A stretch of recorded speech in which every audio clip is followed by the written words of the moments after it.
3.5 मुहूर्तांपैकी एक मुहूर्त मानला गेलेला हा गुढीपाडवा सण। या गुढीपाडव्याच्या सणाला आपण गोडधोड करतो। गोडधोड करताना आपण श्रीखंडपुरी व पुरणपोळी, कुणी दहीपुरी तर कुणी वेगवेगळे पदार्थ करतात। पण वर्षाचा पहिला दिवस हिंदू धर्माप्रमाणे गुढीपाडवा हा पहिला सण असतो।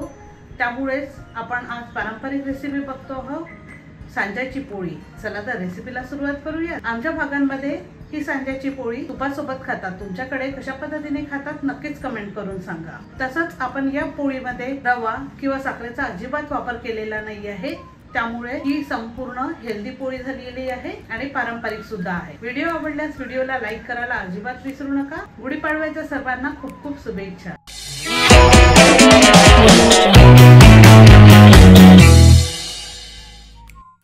गुढीपाडव्यानिमित्त सांज्याची पोळी बनवण्याकरता मी 1 वाटी 1 कप गव्हाचं पीठ घेतलेलं आहे। अजिबात त्यात मैद्याचा वापर नाही आहे। त्यानंतर चिमूटभर मीठ, पाणी घालून आपल्याला चपातीसाठी जसं आपण पीठ भिजवून घेतो त्याच पद्धतीने आपल्याला पीठ भिजवून घ्यायचं आहे।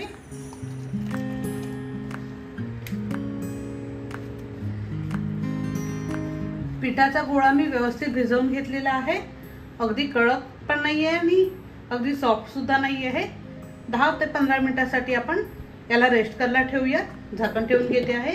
तोपर्यंत आपण सांजा तयार करून घेऊया। 2 ते 3 चमचे मी तूप घालून घेते आहे, साजूक तूप। सांज्याच्या पोळीमध्ये आपल्याला रव्याचा अजिबात वापर करायचा नाही आहे किंवा साखरेचा सुद्धा। यात आपण दलिया घालून, सोजी घालून हा सांजा तयार करून घेणार आहोत। त्यासाठी 1 वाटी मी दलिया घेतलेला आहे, अगदी बारीक। थोडा जाड असेल तर मिक्सरवर तुम्ही एकदा किंवा दोनदा फिरवून घेऊ शकता।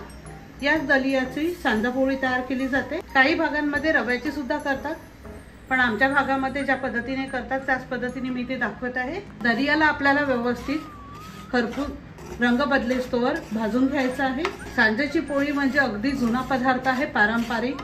आता खरं तर जास्त कोणी करत नाही, त्यामुळेच मी आपल्या प्रियाज कुकिंग चॅनलवर पारंपरिक रेसिपी तसेच विस्मरणात गेलेल्या रेसिपी सुद्धा दाखवते आहे। पण चवीला अप्रतिम लागते। पुरणपोळी करताना जसा कस लागतो तसंच ही सांज्याची पोळी सुद्धा करताना कस लागतो।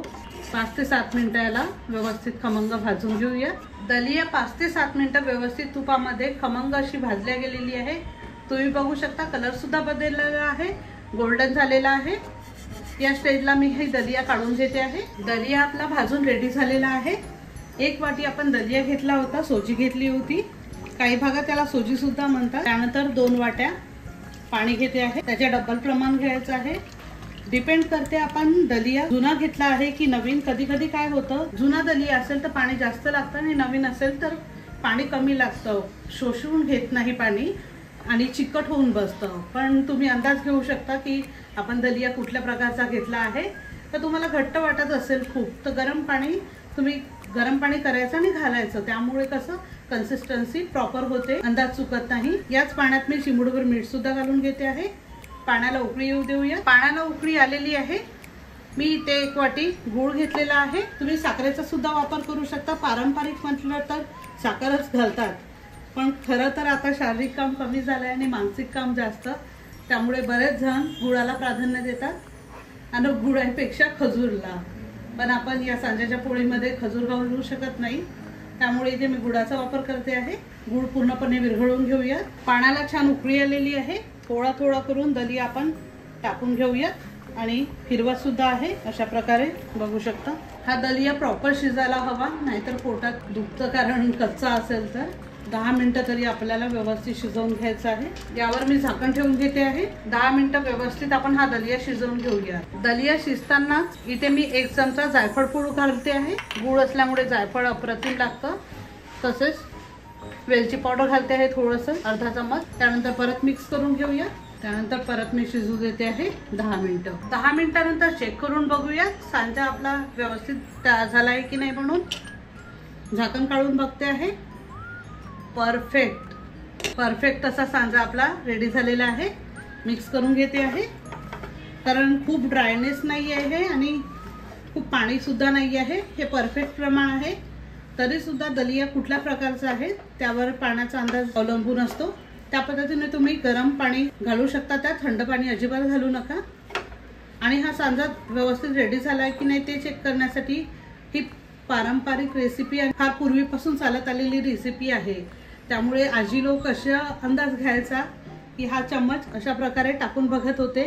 जर हा चम्मच सरळच असेल तर परफेक्ट झाला आहे। पुरण आणि सांजाची पोळी करताना ट्रिक लागते, मी आधीच बोलली होती त्या पद्धतीने। आणि जर हा चम्मच इकडे तिकडे जात असेल तर सांजा आपला प्रॉपर रेडी झालेला नाहीये। हा अचूक अंदाज आहे, त्यामुळे परफेक्ट असा सांजा आपला रेडी झालेला आहे।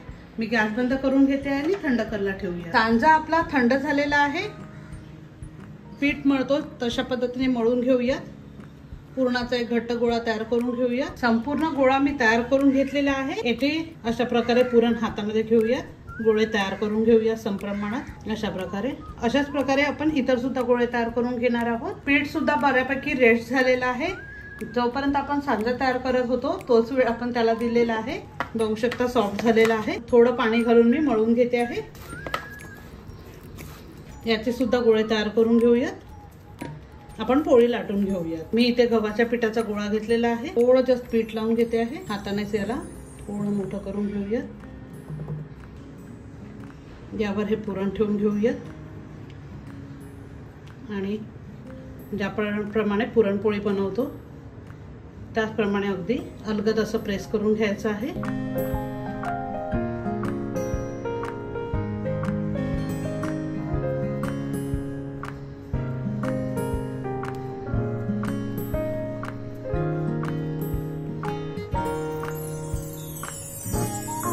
अशा प्रकारे थोडंसं जस्ट मी पीठ टाकून घेते आहे आणि हातानेच सुरुवातीला अलगद असं प्रेस करून घ्यायचं आहे, याने पुरण बाहेर येणार नाही।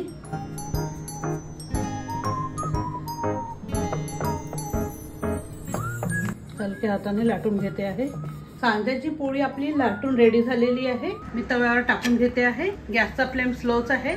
एक साईडला भाजून झालेली आहे, दुसऱ्या साईडला सुद्धा भाजून घेते आहे। दोन्ही साईडला खरपूस अशी भाजून घेऊया, नंतरच तूप टाकून घेऊया। आपण लगेच तूप टाकलं तर आपल्याला वाटतं की पोळी शिजली आहे पण आतून कच्ची राहते, त्यामुळे संपूर्ण अशी दोन्ही साईडला भाजून घेऊया। यावर मी तूप टाकून घेते आहे। दोन्ही साईडला संपूर्ण असं पोळीला लावून घेऊया। तूप नसेल तर तुम्ही तेलाचा सुद्धा वापर करू शकता। दुसऱ्या साईडला सुद्धा तूप लावून घेते आहे। दोन्ही साईडला मी खरपूस भाजून घेतलेला आहे, अगदी अलगद, आणि प्रेस सुद्धा करून घेतलेला आहे, त्यामुळे संपूर्ण अशी शिजलेली आहे। काढून घेऊया। अशा प्रकारे आपण दुसरी सुद्धा करून घेणार आहोत। संपूर्ण घेतलेला आहे। वाटीचा आकार देऊन घेते आहे। यातच आपल्याला पुरण भरून घ्यायचं आहे।